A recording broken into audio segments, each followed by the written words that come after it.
Hi, thanks for the introduction, and thanks very much for having us here today. My name is Catherine Lester. I prefer to be called by my first name or Kath. So I'm going to tell you a little bit about moving medicine, and I'm sure there's some people on this call that may have already been involved in projects before, and there's probably some people here that will have already looked at the website and may have heard some of this talk, so I apologize in advance if you have. We've also got some of our updates and some of our new things going on later in the talk. Essentially, we're part of the same work stream that I'm gathering everybody else's, and we're PHE and Sport England funded. And our role in improving physical activity in those living with long-term conditions essentially is to help clinicians develop the knowledge, skills, and behaviors to improve those conversations, and also to link up with what's going on in the community, because while a GP might be trained in motivational interviewing and understand all the CMO guidance and all the science and evidence behind it, if they don't have anywhere to send the patient to, such as the other great resources on this webinar today, then there's often going to be stumbling blocks and barriers. So I'm going to run through a bit about our processes, run through some of our new work streams coming up, and then, I'll be here for the question panel at the end. So essentially, our initial brief was to consolidate the evidence base for physical activity, so giving clinicians the basic brief skills into specific clinical conditions. So we wanted to look at COPD, and we wanted to look at dementia, and we wanted to look at very specific clinical conditions and make really easy to use clinician-facing education resources. And we know that there's a number of conditions more that's on here that are important for being active and why it's important for people to improve their physical activity. And so we've covered most of these key conditions, and we're growing every day, and we're covering more and more of these conditions as the evidence emerges and arises. So how did we do this? Well, we looked at a knowledge creation funnel, and I apologize, part of that slide hasn't come up, and this is supposed to be an animated slide, so I've got it split over two.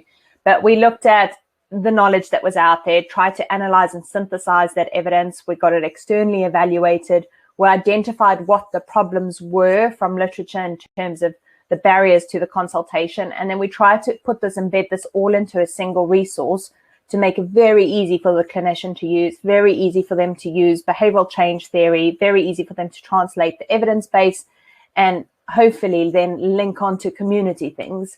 But we didn't do it just with academia and just with clinicians. We did the original narrative reviews. We got physical activity academics to have a look at it. We then had workshops, and what was really important as part of our workshops is we invited people from all sectors into it, because as we know, if you look at the investments for improving physical activity through health, it's government infrastructure, and it's a charity sector, and it's environmental design. So we invited people from community groups, we invited people from the full multidisciplinary team within the clinical setting, we invited academics, we invited all the charity sectors, and we invited people with lived experience, which were really relevant in those workshops, so that we made sure it wasn't only an evidence-backed resource that clinicians understood, but that it translated to real-world application, which is always the dream, to get somewhere between academia and science and into clinical application, and then to the end service user having a real-world effect.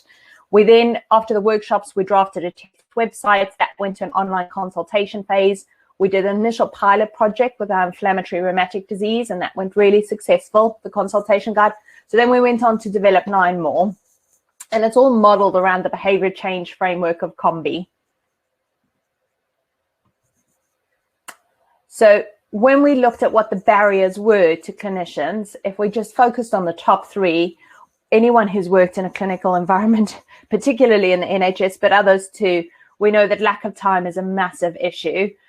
We know that when we look at undergraduate curriculums for any healthcare professional, that physical activity is not actually treated, and most of the things we're taught is around being reactive. So I can come out of med school and I know how to manage a nosebleed and I know how to manage a heart attack, but I don't know how to stop those happening beforehand. So it's about teaching people proactive medicine and some proactive science rather than anything else. It's also about teaching people the understanding in behavior change and important consultations. And that's been growing, and that evidence base has grown massively in clinical streams, not only for physical activity, but we know it grows in rehab and in smoking and in other things as well. And then there's that lack of success in changing the patient behavior. So that's looking and integrating your behavioral change framework and taking that into signposting them to community accessible things that they can easily use. They're almost bespoke for them, but have limited barriers so that we can overcome that part of the barrier to physical activity. So essentially what we wanted to do was improve the knowledge, even though it's not in the undergraduate curriculum across all healthcare practitioners, improve the skills because people have limited time to learn about counseling and behavior change, and try and improve the system and make things a bit quicker and make things a little bit more streamlined to use. So our first barrier we addressed was time. Our second one was understanding what consultation problems patients have. And so when they give you barriers that they don't have the time, it hasn't worked for them, their weight hasn't changed, even though they've been physically active, we've tried to provide quick solutions and quick samples and quick answers that people can use in a consultation. And then we've supported active healthcare. So we've essentially tried to see if we can bring all these elements of design and signpost people to the correct place. So how we did this all, as I said, we looked at these resources across the long-term conditions that were needed. We currently have 18. You'll notice if you look really carefully, we have 17 on the website. We have completed and had sign-off on our perioperative module. So looking at improving physical activity pre-op and post-op and during the operative phase, because for those of you who know it, the more active you are, the better your surgical outcomes. There's quite a lot of evidence around that. The other thing is, as you've all seen in the paper, wait lists are exponentially grown with COVID. So we are launching that one soon. We've been invited to a conference that we'll be launching that one at. We've got 6 for children and young people. And as I said, we've so far developed it with 800 plus people. So individual interactions, never mind the hours they've put in, of specialists and patients in all those topics. And we collaborate with a wide amount of stakeholders. And the ultimate goal, as I said, is to improve physical activity, to improve that specialist knowledge and change that behavior, which means ultimately clinicians can have quick, proactive, productive conversations and improve physical behavior outcomes. For those of you who haven't seen this, we've modeled the website and the resource on the COM-B behavioral change framework. So we know that people have to have the capability, the motivation, and the opportunity to be able to change their behavior. So we've tried to address all aspects of that by giving them ownership of their condition as they go through the consultation guide, giving them the opportunity by signposting to different things and trying to address what their capabilities are by looking at what's familiar with them and what they enjoy doing. And as we know, there's a number of different things, internal and external factors that influence that. So this is where the relationships and the collaboration that we've developed with people in the community and continue to develop. So if any of you are sitting out there and you feel that we're missing something on our website that's really critical to your patient group, we're trying to improve those opportunities because the clinicians know about physical activity and we can increase their skill sets, but that doesn't mean that we can get them to signpost the patients to the appropriate things. As we know, in a world where resources are limited, it's important that we share and collaborate and don't duplicate the work and reinvent the wheel, so to speak.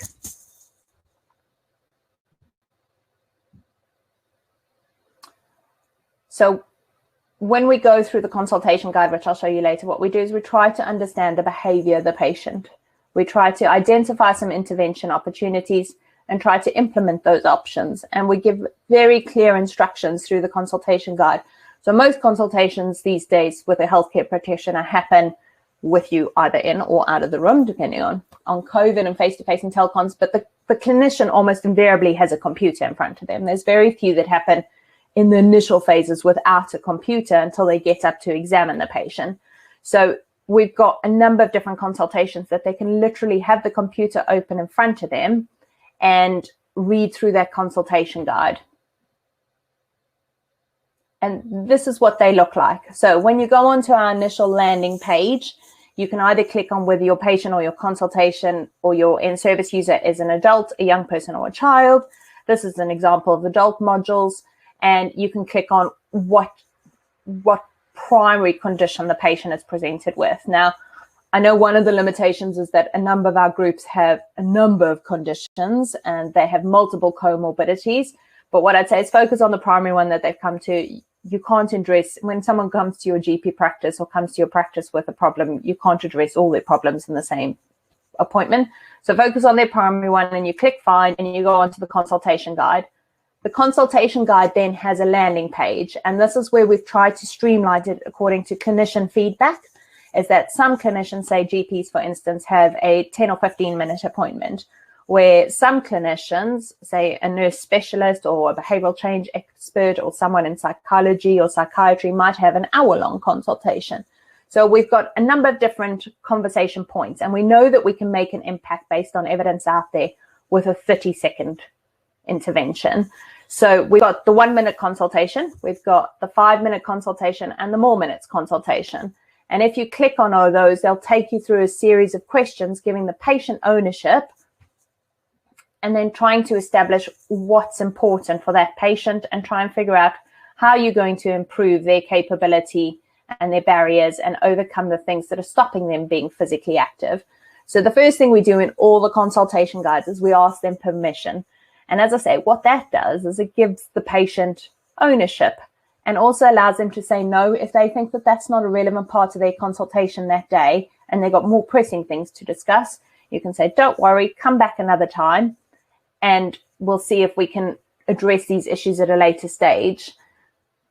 We then go on to explain a little bit about it. We ask them to engage into it and we explore their current physical activity. So in the more minutes consultation, you can ask them how active are they currently, how many minutes a day are they spending activity, and if you've got the opportunity, you can flick your screen around and show them where they are. And what's really important, and what I use in some of my consultations, and I'm sure everybody on this call knows, is that the greatest gains is very early on. So you don't have to hit that magical 150 minutes. It would be great if everyone could, but if you can get them to just achieve that 30 to 60 or 0 to 30, that's where they're going to see immediate gains anyway. We then got the benefits section. So when you say, can I share some of the things? What I'd say when you're looking at the consultations, don't share all of these because it's overwhelming. The patient at this point should have shared what their predominant symptoms are or what's really important to them. And you pick one or two that are really important and relevant to them and you discuss those. You don't have to click on the plus sign to discuss the evidence. The plus sign goes to the evidence base, which is for the clinician's knowledge only. You don't have to do this at this point in the consultation. And it'll tell you about 2 or 3 benefits that you need to share that might either improve from a symptomatic point of view or reduce. So for instance, when you look at improving in Parkinson's, we know that it keeps the brain and the mind active and working well. And we know it can reduce the symptom of gait freezing if they're physically active. So you want to find 1 or 2 things that are important to that patient group and that patient sitting in front of you that correlate to their life. The little plus signs in there, this links to the evidence base. And as I said, this falls into the way we come to the evidence base and the way we highlight those benefits and the symptom reduction points is this is done with a review process beforehand and an external evaluation. We then grade the quality and the strength of the evidence and come to a conclusion as to whether it's high quality evidence and there's consistent evidence out there. If we find that there's not always high quality evidence, what we've also used in some of them, if in our expert workshop when we've had clinicians and patients and they said, absolutely, the science might not support this, but then what we might write is that while we don't have, or we've got limited evidence or low level quality evidence, expert consensus agrees that anecdotally there's enough out there to help improve the mood of this patient with this condition, for example. So the evidence base is there to help the clinicians get a brief snapshot of what the evidence is rather than reading through reams and reams of systematic reviews and Cochrane databases. But that's essentially what happens if you click on the little plus sign next to improved sleep, for instance.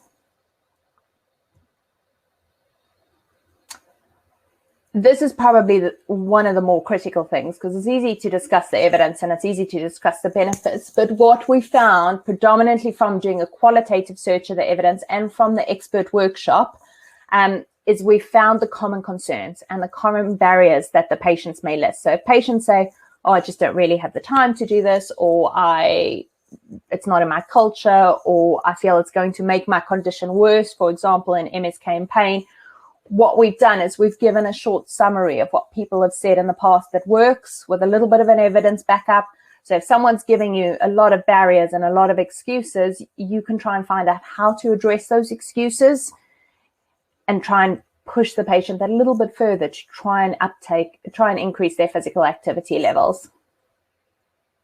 Again, there's lots of barriers on this part of the web page.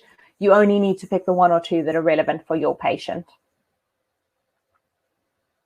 And then once you've gotten to the end, and if they've agreed a physical activity plan, we've got a number of patient information finders and leaflets on the website. So the leaflets come there, they can be printed out and sent across to people.